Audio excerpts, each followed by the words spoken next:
Yo, what's going on, guys? It's your boy. Welcome back to another video. Today we're going to be talking about one of the weirdest movies currently out in theaters, and probably one of the weirdest movies that have been released this entire year, Kinds of Kindness. If you have not seen this movie or reviews of this movie and you have no idea what this movie is, good luck, man. Okay.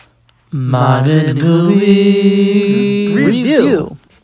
Okay, so the first thing that I kind of want to talk about with this movie, we're going to do a full-on breakthrough and review and talk about all the crazy stuff that happens in it, because this is one of the weirdest movies I've ever seen. This is a road trip movie, which means it's only playing in select theaters. For me, the closest theater to me that had it was about an hour away. And I will say, I do think that it was worth the drive. All of the road trip movies I've seen so far this year was definitely worth the drive. So if this movie is playing near you and it's like an hour away or 45 minutes away, I would totally recommend getting in your car, going and watching it, because this movie, for one, it's 3 hours, so it's definitely worth the drive. And it has so many interesting and complex little character moments and like scenes in it that are just so interesting and diabolical that like it's a treat to watch. But that being said, I'm gonna go ahead and issue a spoiler warning here. I am gonna talk about the movie and how weird it is. I don't think any of these spoilers could potentially ruin the movie for you, because even some of the more shocking moments, it's still gonna be like, when you watch it in theaters, it's gonna be like, oh my god, what? That's crazy. Because even if I'm like talking about it and I'm explaining to you how something specifically plays out in the movie, the way that they film this movie is just so stunning and so weird and so shocking that it's like, it's incredible. Like, it genuinely is one of the most interesting movies I've seen in a really long time. And even though it is a really fucked up movie, and I don't even know who I would recommend this movie to, it's great. And I enjoyed it, and I had a good time with it, and I'm not gonna be ashamed of that. So, to people who do not know what this movie is, it is a kind of like an anthology series, but in a movie. There are 3 separate parts that are 3 separate movies that have the same actors playing different characters, and none of them are connected at all. They're all their own different things, and they're all very different. And the first one is kind of talking about, you know, toxic relationships and toxic love and being in a situation that you probably should be getting out of. And Jesse Plemons plays a character who is absolutely obsessed with his boss. He's absolutely doing everything that his boss ever asks him for, and he is in a very, very toxic environment and relationship, and he's kind of stuck there because he has a relationship with a significant other and a wife that he's now having to settle down with.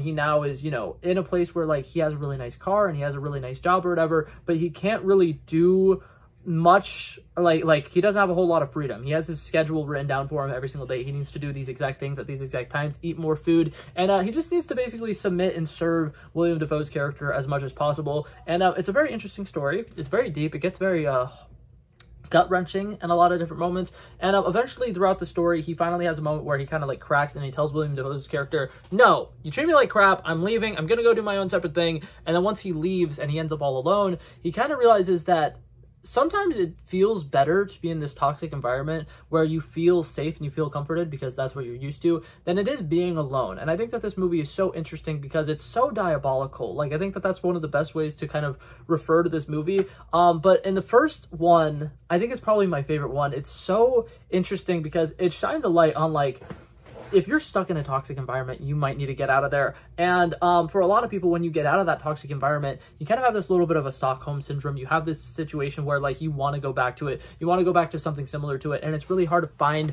a meaningful relationship in your life. And Jesse Plemons' character does such an incredible job with that, because after getting out of this relationship with his boss and William Dafoe, it's been, you know, like 3 weeks. He's trying to get back to a normal life and he just can't. Everything kind of feels like it's falling apart. He sees that they've already replaced him and they have a new person doing his job and kind of working on the stuff that he's supposed to be working on. And he's really jealous of this person. And he eventually decides, you know what, I'm going to try to like date this person and kind of getting close with them and kind of gain their trust a little bit. And then their person, who is played by Emma Stone in this specific scene, goes and does the weird job that Jesse Plemons eventually turned down in the beginning of the movie, which is the whole reason that he's been spiraling out of control. And she does the job, but she doesn't quite finish the job. So Jesse Plemons goes absolutely batshit crazy, finishes the job, murders someone, and the movie ends with, I mean, the first part of this movie ends with him going back to William Dafoe and William Dafoe's character being so proud of him and being like, I always knew you had it in you. You're doing amazing. Oh my God, it's great.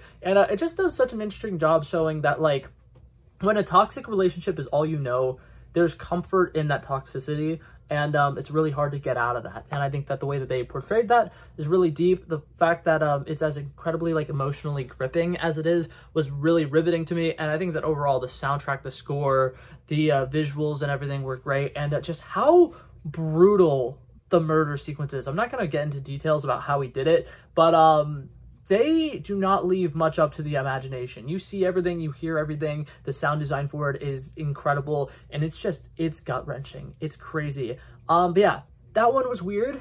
The next one, I don't even know where to begin with this one. I'm going to go ahead and compare it to the movie that I'm going to compare it to, Bones and All. I've never seen Bones and All, but I imagine it's probably very similar to this. Jesse Plemons is playing a police officer in this one, and his wife is lost at sea. She's like a marine biologist or something. They were studying some coral reef or something, and when they were on a diving mission, some storm happened, and she's been lost and stranded on some island for God knows how long, and he's freaking out, but he's like, you know what, everything's going to be okay. She's going to come back. Everything's going to be fine, and then eventually, his wife does come back, but she seems a little off. And Jesse Plemons' character kind of like picks up on this, and it first starts off seeming like, okay, well, maybe she's the one that's insane.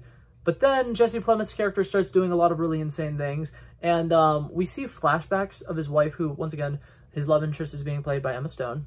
Incredible acting in this. She is so talented. One of my biggest takeaways from this movie is that she would have been perfect as Harley Quinn in the DC universe. That being said, she totally still could be. Like, I feel like she's young enough that if James Gunn wanted to hire her for that, that'd be cool. But I don't know if she'd do it, to be honest. I feel like she has better things to do. But what's it called? In this movie, in this part of the movie, she has flashbacks to the sequence where she's stranded on an island, and it's kind of revealed that like she had to resort to cannibalism. There wasn't anything else to eat, so she was kind of eating some of the other people that she was stuck there with.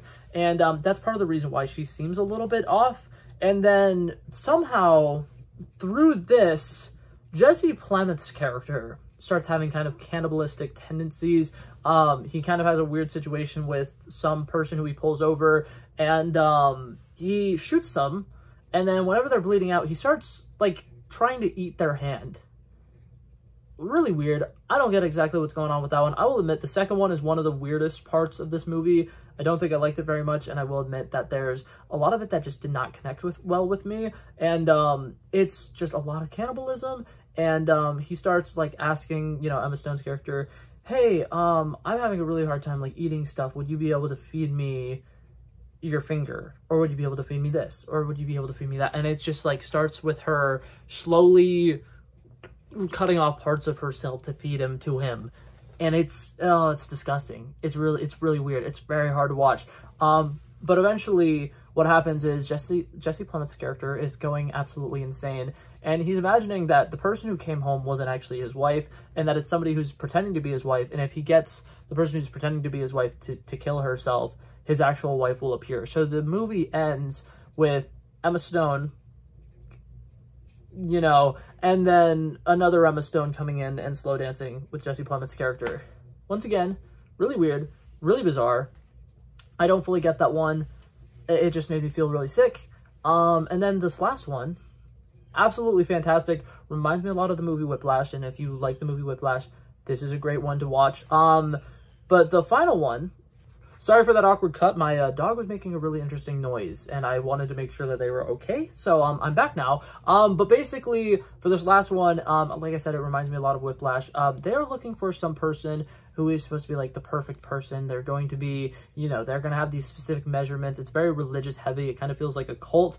And they're looking for this person who could like revive people from the dead, essentially. And all they know about the person is like, they're going to be a twin. They're going to be, you know, taller than this person. Their tatas are going to be certain measurements away from certain people. So the movie starts off with them going and interviewing a person who is played by Hunter Schafer, and I love Hunter Schafer. She's amazing. Really wish they were in this movie a lot more than they were, but that being said, I digress. They're in it. They show up. They try to save somebody and like revive them from a morgue.